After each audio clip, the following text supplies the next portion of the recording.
السلام علیکم۔ آپ ملاحظہ فرما رہے ہیں voice of legal right by Talib, اور میں ہوں آپ کا ہوسٹ طالب نقوی ایڈوکیٹ۔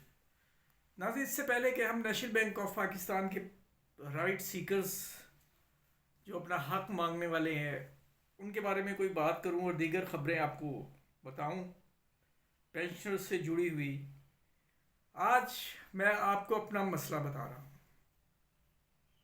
اور یہ مسئلہ تنہا میرا نہیں، صرف 1-2 منٹ آپ کے لوں گا۔ یہ میری برادری کا مسئلہ ہے۔ آپ سوچ رہے ہوں گے کہ ان کی کون سی برادری ہے، کیا یہ اپنی ذات کی بات کر رہے ہیں؟ جی نہیں، میں لیگل کمیونٹی کی بات کر رہا ہوں،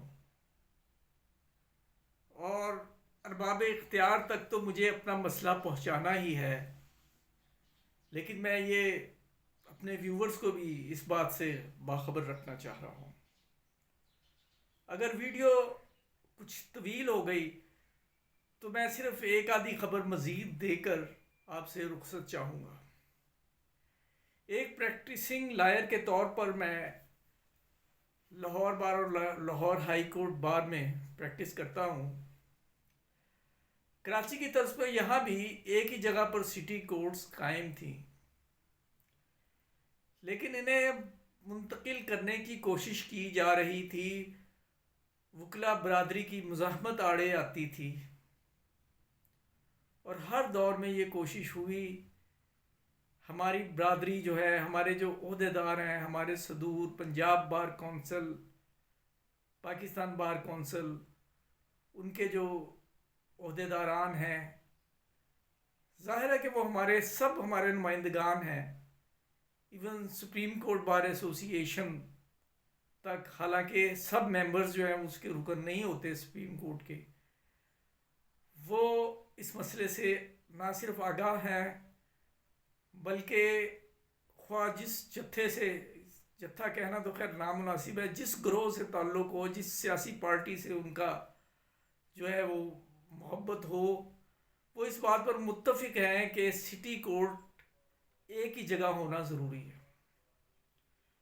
اور لاہور بار ایک مؤثر اور طاقتور بار ہے۔ لیکن گزشتہ دنوں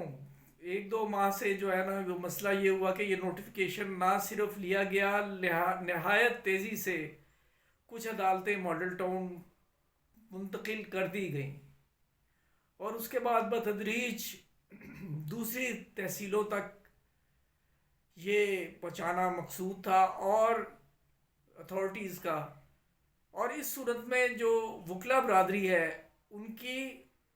جو مسائل جو ہے انہیں مد نظر نہیں رکھا گیا، اور وکلا برادری مجموعی طور پر بہت زیادہ ان سے متاثر ہوئی ہے، ایک بڑی اکثریت اس سے بہت متاثر ہوئی ہے، اور خاص طور پر جو نوجوان طبقہ ہے، ذاتی طور پہ بہت سے ایسے نوجوانوں کو جانتا ہوں جن کے لیے یہ شہر بھی اجنبی ہے، اور وہ اپنے سینئرز سے رہنمائی کرتے ہوئے یہاں پریکٹس کرتے ہیں، اور ابتدائی طور پر آپ کو پتہ ہے کہ فیس کے معاملات بھی ہوتے ہیں، تو ایسا ہونے سے اب یہ ہوا ہے کہ اگر لٹیگنٹ پہ بھی اس کا بوجھ پڑا ہے، وہ کس طرح پڑا ہے یہ بھی میں آپ کو بتاتا ہوں۔ تو اگر وہ فیس طے کر لی انہوں نے، اور اس کے بعد پھر وہ ہر تاریخ پہ پیش ہوتے رہتے ہیں، ان کے لیے بڑا ایزی ہے کہ یہاں سے نکلیں، سیشن کورٹ پہنچ جائیں، سیشن کورٹ سے نکلیں اور وہ سول کورٹ ایوان عدل چلے جائیں۔ لیکن اس متنازع نوٹیفیکیشن کی وجہ سے وہ بہت زیادہ ان کے لیے پریکٹس کرنا ممکن ہی نہیں رہا۔ تو ہمارے جو صدر صاحب ہیں لاہور بار کے، وہ بھی اور ان سمیت سب لوگ، سب وکلا، سب رہنما کوشش کر رہے ہیں کہ یہ ہو جائے، اور اس کے لیے ہمیں چاروں ناچار ہڑتال کرنا پڑ رہی ہے۔ یہ جو ولاگ مجھے سہولت میرے لیے پیدا کرے گا کہ میرے معزز جو کلائنٹس ہیں وہ بھی اس مسئلے کو نہ صرف سمجھتے ہیں، جو نہیں سمجھتے وہ شاید سمجھ پائیں۔ پریکٹیکلی طور پر ایک شخص کے لیے، ایک وکیل کے لیے پاسبل نہیں ہے کہ وہ 4 تحصیلوں میں بیک وقت پیش ہو، کیونکہ ان کے پاس مختلف نوعیت کے کیس آتے ہیں، اور پھر جب وہ تقاضا کریں گے کہ جی ہمیں جانا ہے، ایک تو وقت کی قلت سے یہ ممکن ہی نہیں، لیکن اگر کسی طرح وہ مینج بھی کر لے تو جو بڑھتی ہوئی قیمتیں پٹرول کی آپ آگاہ ہیں، تو کنوینس کا خرچہ، اور پھر جب ہر تاریخ کو وہ کلائنٹ سے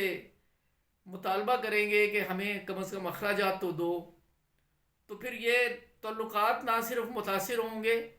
پریکٹس متاثر ہوگی، بلکہ لٹیگنٹ کا بھی جو اس میں نقصان ہوگا۔ گزشتہ دنوں ایک کامیاب ریلی نکالی گئی، لاہور کے صدر جو ہمارے ہیں موجودہ منیر حسین بھٹی صاحب، بہت سے یعنی سابق اور موجودہ عہدیداران، انہوں نے بھرپور شرکت کی، ہائی کورٹ تک گئے، اور میں نے خود اپنے آنکھوں سے دیکھا کہ لیٹیگنٹ جو ہیں یعنی سائلین بھی ہم نوا وکلا کے تھے، کیونکہ وہ مسئلے کو دراصل سمجھتے ہیں۔ تو یہ بتانے کا مقصد آپ کو صرف یہ ہے کہ ایک تو اپنی پوزیشن کلیئر ہو جائے، دوسرے ہم اپنے جذبات آپ تک پہنچا سکیں، اور تیسرا حکومت کیا، چیف جسٹس صاحب سے مؤدبانہ گزارش ہماری ہے کہ خدا کے لیے معاملے کی نزاکت کو سمجھیے اور یہ متنازعہ نوٹس واپس لیجئے۔ بہت سے متبادل انتظامات ہو سکتے ہیں جو ہمارے عہدیداران آپ تک، ہماری جو کیبنٹ ہے لاہور بار کی، وہ آپ کے گوش گزار کر چکے ہیں۔ خدا کے لیے آپ ان نوجوانوں کا سوچیں جنہوں نے اپنا کیریئر کا آغاز کیا ہے اور اس شہر میں جن کا کوئی ٹھکانہ نہیں، بمشکل کس طرح وہ اخراجات پورے کر رہے ہیں، اور وہ ان کے لیے بہت مشکل ہو جائے گا۔ خدا کے لیے اسے انسانی ہمدردی کے طور پر دیکھیے۔ بس یہ اس حوالے سے یہی کہنا تھا، اور اب ہم دوسرا حصہ اس کا شروع کرتے ہیں۔ کوشش تو میری تھی کہ میں آپ کو مختصراً بتاؤں، لیکن بہرحال ہم اب نیشنل بینک آف پاکستان کی جو ہے وہ ایک خبر آپ کے تک پہنچا دیتے ہیں۔ وہ خبر کیا ہے؟ وہ فریاد ہے، وہ نوحہ ہے، وہ کیتھارسس ہے۔ ظفر صادق صاحب جو ہیں وہ بتا رہے ہیں، ظاہر ہے کہ ان سے ان کے لوگ پوچھتے ہیں، وہ کہتے ہیں کہ سپریم کورٹ آف پاکستان میں ریویو پٹیشن ایک بار پھر التوا کا شکار ہو گئی ہے۔ میں آپ کو پچھلے ولاگ میں بتا چکا ہوں، مارچ 2023 کو چیف جسٹس آف پاکستان جناب قاضی فائزہ صاحب نے اعلان کیا تھا کہ ریویو کیا ہوتا ہے، بس فیصلے پر عمل درآمد ضروری ہے، اور آئندہ سے کسی بھی فریق کو تاریخ آگے بڑھانے کا موقع نہیں ملے گا۔ پینشنرز اور پینشنرز کی، ناظرین یہ ایک منٹ زحمت کرنی پڑے گی۔